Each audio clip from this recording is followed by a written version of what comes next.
Welcome back, everybody. I've got my review for episode 3 of House of David ready to go. I got it watched a couple nights ago, but just now getting around to the video. First off, much better than episode 2. There's still a lot of exposition in this episode, but it's more coherent and tied together than episode 2 was. Episode 2 just kind of felt drawn out. This episode is much more cohesive and blends much better. There's still not a lot of action in this episode, but there didn't need to be. They're setting stuff up, and the story's progressing, and at a good pace. It didn't feel slow, and it's all coming together. And it was good. The best way I would describe it is episode 3 gets very Games of Thrones-y. And has kind of a Lord of the Rings feel to it. It definitely feels like a blend of Game of Thrones and Lord of the Rings. Good. I really liked episode 3 was really good. Probably episode 1 still my favorite. 2 not my favorite, but 3 was up with episode 1. So I enjoyed it. I thought it was good. And things are in motion for what is to come. Now just some spoiler talk about what happened. So if you haven't watched, you can hop off. If you don't want to be spoiled, if you don't care about spoilers, go ahead, feel free to watch, or go watch and come back later and watch the spoiler part of the video. Basically, this third episode is about Samuel finding the next king to replace Saul. And Samuel's worried about treason because he's anointing a king when there already is a king. And he goes and visits his sister, I believe it was, and she tells him, how she say it, something about God is the author, quit trying to steal the pen. And Samuel laughs and likes that. Says he's going to steal that and use it. What else? Let's see. You see how, this is the part I say that it got very Games of Thrones-y, is you see how the crown has corrupted Saul and his family, and how the power has just corrupted them. Saul's still having visions, and he kills a servant as a result of those visions by accident. And Saul's wife actually goes to the family and spins a story and tells the family that someone was trying to assassinate Saul, and that their son, the servant, jumped in front of the spear, and that's how he died. And Jonathan is kind of seeing his family unravel because of the decisions and choices that they've made, and the consequences that those choices are having. And then we see Samuel. He goes to visit Jesse, which is David's father, and he tells Jesse to sacrifice with him and bring all of his sons. And Jesse brings all of his sons except David, and you find out why, because David is a half-son. He's a bastard child. And Samuel meets all of Jesse's sons and says, is there another? And Jesse says, yes, but he's a bastard child. And Samuel says, bring him. Why are you hiding him? Because of your shame. So they bring David, and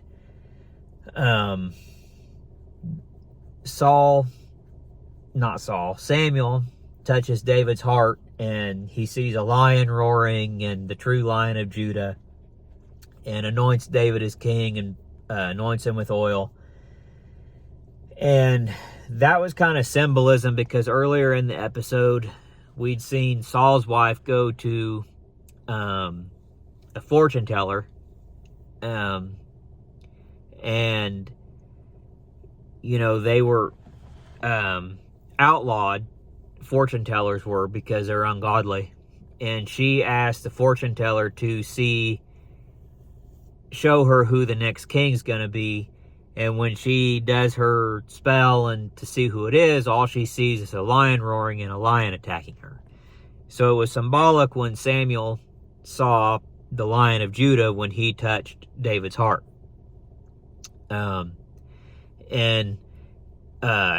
Also, why I say it got Games of Thrones was because Saul's understudy had hired this guy to kind of track and follow Samuel.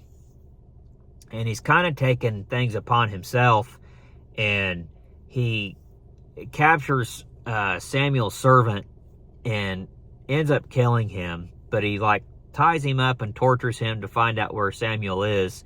And the understudy didn't want anybody killed. He only wanted Samuel followed, and he wanted reports back to him who he was choosing for king. Well, this guy obviously is off his rocker, and he's on his own little vendetta. But he kills this servant of Saul's, or of Samuel's, sorry, to get to him. That I feel like that's all going to kind of come out in later episodes. And then kind of why I felt like it had a Lord of the Rings vibe was the Philistine king. I can't recall his name. He actually has found and gone to the land of the giants. And he goes into this big cave that looks like the big door in Lord of the Rings that's in the side of the cave. And he's the only one that can go in, and he meets with this woman, and she eventually takes him down to where the giants are and where he meets Goliath. And he's promised the giants that he'll give them money and fortune and wealth, and that they can have their revenge against the Israelites who drove them out of the land years and years and years prior. Ultimately, we know how this story goes. We know David defeats Goliath, and David will become king and become a warrior. He'll slay all the giants and the Philistines. I don't know how they're going to do that, because this scrawny little kid they got playing David right now, he ain't going to be able to play Warrior David. So we'll see how that all plans out. But I definitely liked episode 3, and I enjoyed it. Things are definitely in motion. I like seeing how just everything's progressing, and the Bible, how it's being brought to life, and they're following the Bible and what actually happens. And I think it's good, and I like it. And like I said, it has a Game of Thrones feel and a Lord of the Rings feel, like together meshed up. Just doesn't have the vulgarity and the sex and nudity for no reason that Game of Thrones has. So I liked it, and I can't wait to see what direction they're going to go with it. So let me know if you liked it. If you don't like it, what your thoughts are on it. Let me know down in the comments. Like the video, subscribe, hit the notification bell so you don't miss anything. I'll put my links to my Facebook and my Instagram. I'll have another tracker review out this week. There's a new Reacher and another House of David. I'll have those probably towards this weekend. Tomorrow is Tuesday, and you know what that means. The devil is back. Daredevil is back. I've been waiting for that, so I'll have a review up of the first 2 episodes probably Wednesday. But check back. I'll have updates on Facebook and Instagram, so look there too. If you haven't followed me over there, follow me over there. Do all the things. That helps build the channel. And we'll see you guys on the next video.